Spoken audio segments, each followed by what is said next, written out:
নমস্কাৰ মৰমৰ ছাত্ৰ ছাত্ৰীসকল আজি আমি তোমালোকৰ কাৰণে লৈ আহিছো দশম শ্ৰেণীৰ সাধাৰণ গণিতৰ সমান্তৰ প্ৰগতি নামৰ পাঠটি এই সমান্তৰ প্ৰগতি নামৰ পাঠটিৰ আমি অনুশীলনী 5.2 ৰ পাছৰ 1 নম্বৰ কোৱেশ্চনটো আলোচনা কৰিম ইয়াতে কোৱেশ্চনটো দিয়া আছে 7,13,19 ... 205 অৰ্থাৎ 205 এই সমান্তৰ প্ৰগতিটোৰ পদৰ সংখ্যা নিৰ্ণয় কৰা অৰ্থাৎ 7 ৰ পৰা আৰম্ভ কৰি 7 ৰ পৰা 13 30 ৰ পৰা 19 এনেকৈ যদি বাঢ়ি গৈ থাকে লাষ্ট পদ 205 অৰ্থাৎ 205 এইখিনিৰ মাজত কিমানটা পদ আছে কিমানটা সংখ্যা আছে এনেকুৱা যদি এনেকৈ বাঢ়ি গৈ থাকে তেনে কিমানটা পদ পাম আমি অৰ্থাৎ 7 ৰ পৰা 205 ৰ মাজত কিমানটা পদ আছে পদৰ সংখ্যা উলিয়াব লাগে পদৰ সংখ্যা মানে n উলিয়াব লাগে তে তোমালোকে এও জানা প্ৰথম পদক আমি কি বুলি জানো প্ৰথম পদক a বুলি জানো তাৰ পিছত a2 a3 a4 এনেকৈ লাষ্ট যেটা পদ দিয়া আছে 205 এটা কি জানো আমি an অৰ্থাৎ অন্তিম পদ আৰু অন্তিম পদক আমি এও বুলি ক'ব পাৰো l পদ বুলিও ক'ব পাৰো সমাধান কৰিম সল ইয়াত a is equal to 7 d is equal to কি পাও আমি অর্থাৎ 13 ৰ পৰা 7 বিয়োগ কৰিলে কিমান 6 হ'ব অৰ্থাৎ d মানে কি হয় সাধাৰণ অন্তৰ কি যে d is equal to আমি কি লিখিব পাৰো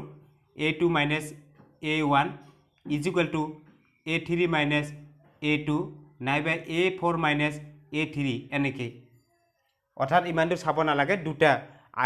সেকেন্ড পদৰ পৰা প্ৰথম পদ মাইনাস কৰিলে আমি কি পাও সাধাৰণ অন্তৰ d is equal to 6 তাৰ পিছত an is equal to an মানে অন্তিম পদ অৰ্থাৎ 205 তাৰ পিছত n is equal to what এতেকে আমাক যেহেতু n লাগে তাৰে n যেহেতু লাগে সেই কাৰণে n থকা পদটো আমি বাওফালে ৰাখিম a plus n minus 1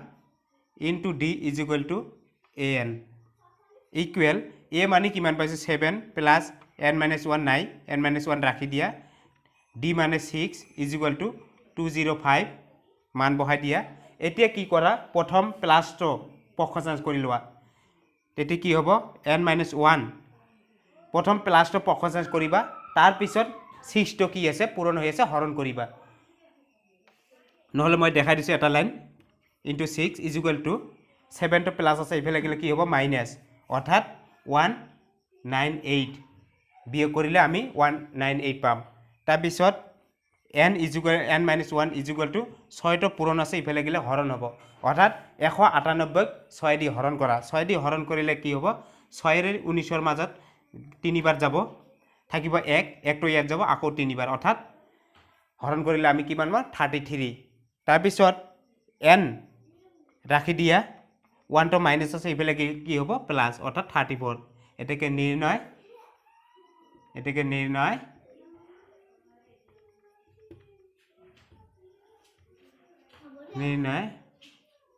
n ৰ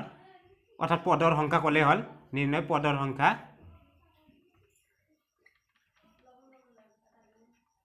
সমান 34 টা ছাত্ৰ ছাত্ৰীসকল আজি আমি ইয়াতে সমাপ্ত কৰিছো নমস্কাৰ